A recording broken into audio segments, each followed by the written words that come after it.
ক্ষুধাকণ্ঠ কবি দেবেনচন্দ্ৰ খালই, আবৃত্তিকাৰ গনিৰুদ্দিন আহমেদ।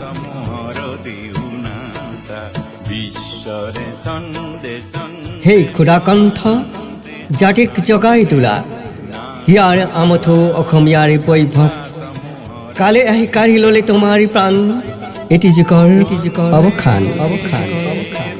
জনসমুদ্ৰৰ কাতৰ বিননি শোকৰ টান, খুব সাগৰৰ ধ্বনি আকাশ চানি, আন্ধাৰ নামি আহি ধৰাৰ বুকুৰ।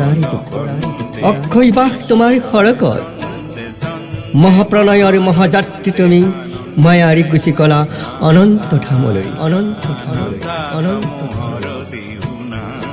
পুষ্পেৰে সজ্জিত তোমাৰ শীতলী বেদী, জ্বলি উঠিল শত সহস্ৰ বন্তি, দীপ্তি আভা বিয়পি আহিল জগত প্ৰসাৰী।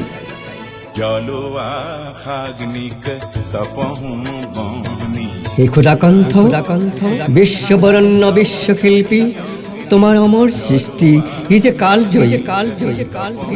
অসম ৰত্ন ফালকে বঁটা কত কত বঁটাই উজ্বলাই ৰাখিল দেশৰ মান, মাঘৰ লখিমী ধান, মাঘৰ লখিমী ধান, মাঘৰ লখিমী ধান।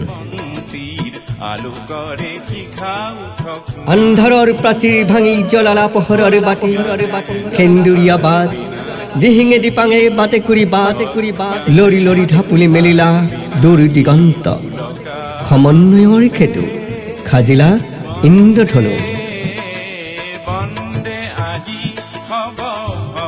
পাহাৰ ভয়ম একাকাৰ, লুইতৰ কোৱাল বান, উত্তাল ঢৌ তুলি তুলি, উঠি ভাহি ভাহি সৃষ্টিৰ দুৱাৰ খুলি বৈ কৰা তুমি সাগৰ সংগ্ৰামী। নতুন দৃষ্টিভংগী অতীত মৰহি গ'ল, তোমাৰ গান অন্ত নহ'ল।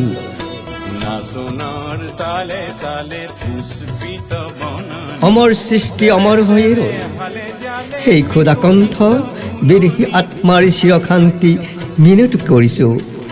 অবিনাশী তোমাৰ অনন্ত শয়ন, বিদায় বিদায় আজি বিদায়, বিদায় বিদায় আজি বিদায়।